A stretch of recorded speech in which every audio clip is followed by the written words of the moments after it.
Welcome back to another video. So in previous video, we have learned how we can join a machine to a domain controller, right? Now in this video, I just want to create a very small video, and in this video, I would like to show you how we can actually enable the remote desktop protocol on the machine. So basically, we are going to allow this machine to be accessed from the remote desktop client. So if you go to your Windows and you search for like remote desktop connection, you will be prompted with this pop-up, and here you can supply the IP address of your machine and then you can sign in. But now you can see here, I would not be able to log in, or I would not be able to do an RDP to that particular machine. The reason why I'm not be able to do it, because it's very simple. I have not enabled the RDP on the particular machine. And how do we do that is very simple. Once you log into the machine, let me maximize this window. Once you're on the machine, you launch your server manager, you go to local server, and here you have something called as a remote desktop. And here you just have to click on allow, apply, and OK. Now what will happen, within few seconds, you can go back to your remote desktop client and you can click on connect, and you will be greeted with the sign in prompt.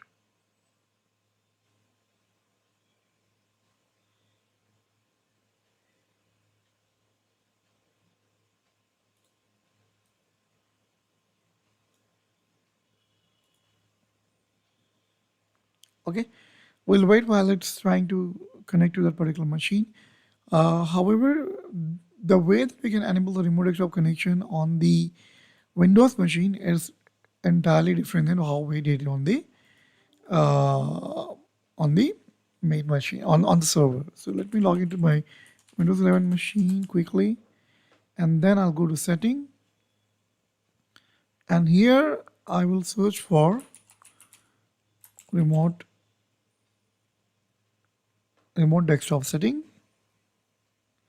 and here I'll click on allow, confirm.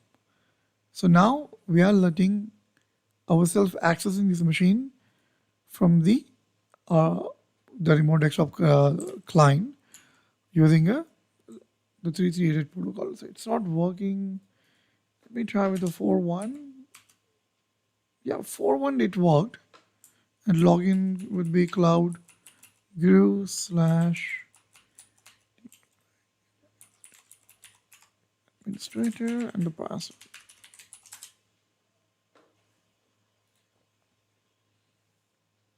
So you can see here, I have logged in via RDP to that particular machine. So that's how you enable the RDP. This is my remote desktop client. Let me once again try to do it for the server.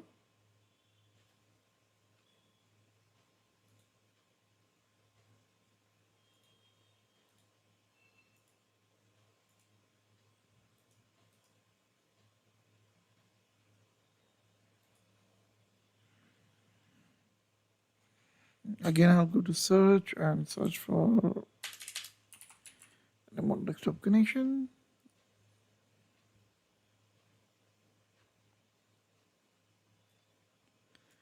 And try to log in with 40 and see if that works.